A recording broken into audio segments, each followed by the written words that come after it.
Welcome to the review on the personality unit. You know the drill. I'm going to move quickly and you can use the pause button. Match the theory with the theorist. How about reciprocal determinism? Pause. The answer is Bandura. So here's Bandura. Remember, he had the interaction of environment, behavior, and thoughts.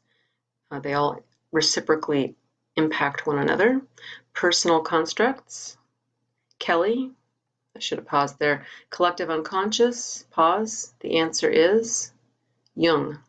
Collective unconscious is Jung. How about humors? Pause. The answer is Galen. Remember, the red blood was cheerful, the black bile was sad. Oedipal conflict, pause. The answer is Freud, of course. Self-actualization, pause. The answer is Maslow. Remember Maslow?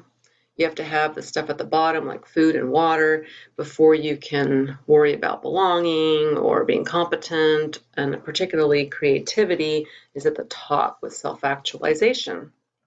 How about subjective experience being the most important thing in understanding personality? The answer is Rogers thought that subjective experience was the most relevant.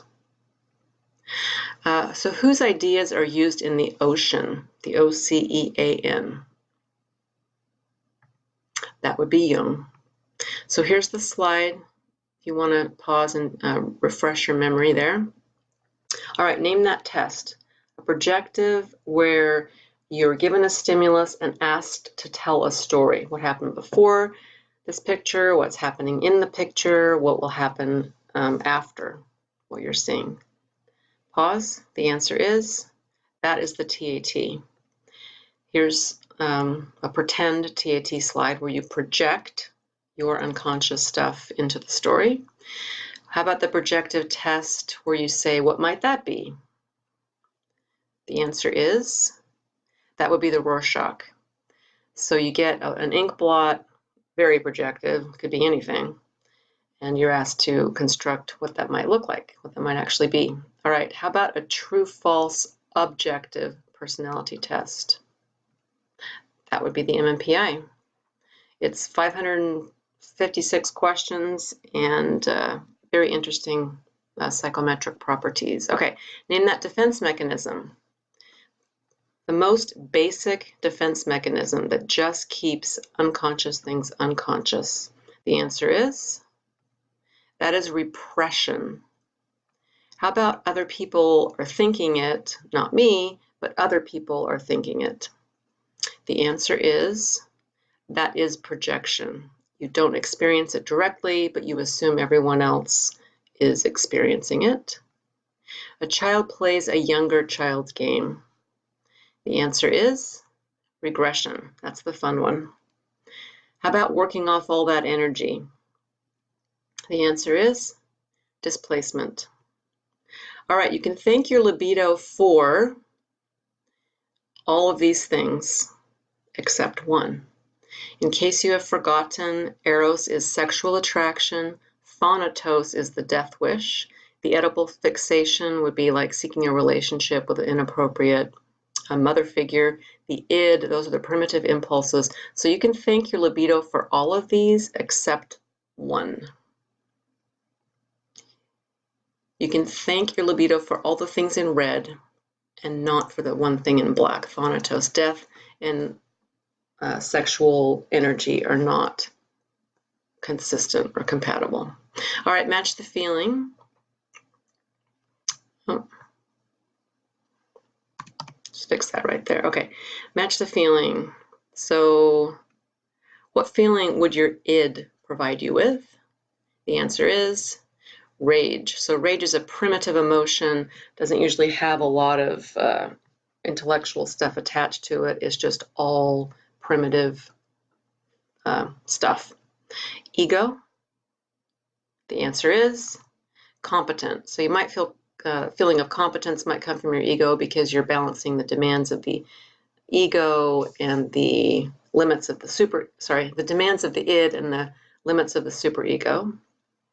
How about what feeling would you get from your superego? That would probably be guilt. All right, so explain the situation. I'll just let you read it. Put me on pause and read it. Okay, so what is happening here? You want the burrito, you know you shouldn't eat it, so you decide on a compromise. So that what's happening here is the id wants something, the superego is saying and the ego is finding a compromise. Okay, read this one. So here, the 4-year-old, which is in the phallic stage, is only wanting the mom.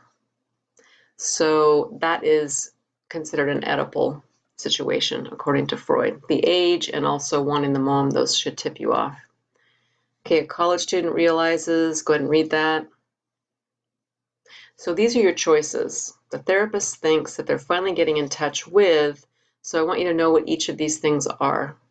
The best choice is the shadow, which is all the stuff you don't want to get in touch with, all the stuff that's unflattering to yourself, so kind of similar to Freud's idea of the id. A toddler puts everything in his mouth. So Freud would explain that as the child just being in the oral stage of development. Your car runs out of gas. Go ahead and read that.